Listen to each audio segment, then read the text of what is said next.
जंगल के हृदय में एक गरीब लकड़हारा परिश्रम करता है। उसकी कुल्हाड़ी की प्रत्येक झंकार पेड़ों से गूंजती है।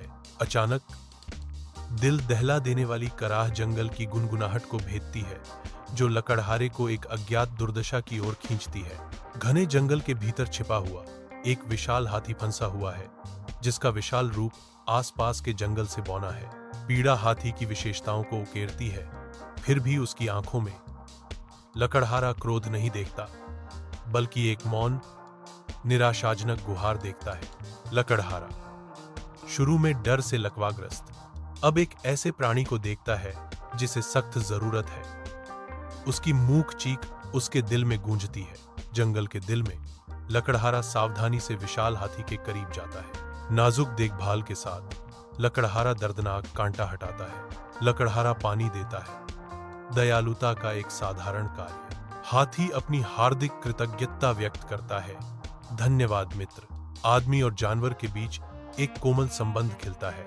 जंगल के हृदय में एक लकड़हारा अपनी कुल्हाड़ी घुमाता है।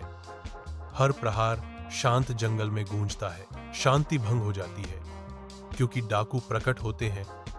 उनकी छायाएं अनजान लकड़हारे पर पड़ती हैं। जंगल से खींचा गया लकड़हारा खुद को शानदार फिर भी खतरनाक राजा के महल में पाता है। डाकू उंगलियां उठाते हैं। उनके धोखेबाज शब्द निर्दोष व्यक्ति के चारों ओर झूठ का जाल बुनते हैं। राजा अपने सिंहासन पर बैठा है। उसका चेहरा गंभीर है, डाकू के झूठे आरोपों को सुन रहा है। राजा का फरमान महल में गूंजता है, लकड़हारे की दुखद नियति को सील करता है। उसे जंगल में शेरों के लिए छोड़ दो। राजा के दरबार के हृदय में गहन न्याय का एक क्षण प्रकट होता है, क्योंकि राजा लकड़हारे की दयालुता और हाथी की अटूट वफादारी का गवाह बनता है। अपने सदाचारी बंधन से प्रेरित होकर राजा एक महत्वपूर्ण घोषणा करते हैं। लकड़हारा निर्दोष है। एक राहत की लहर लकड़हारे पर छा जाती है, क्योंकि हाथी उसकी तरफ दृढ़ता से खड़ा है। उनका संबंध अटूट है। राजा एक दयालु मुस्कान के साथ लकड़हारे की ओर इशारा करते हैं, जो ऐसे असाधारण गुण के लिए उसके पुरस्कार का संकेत देता है।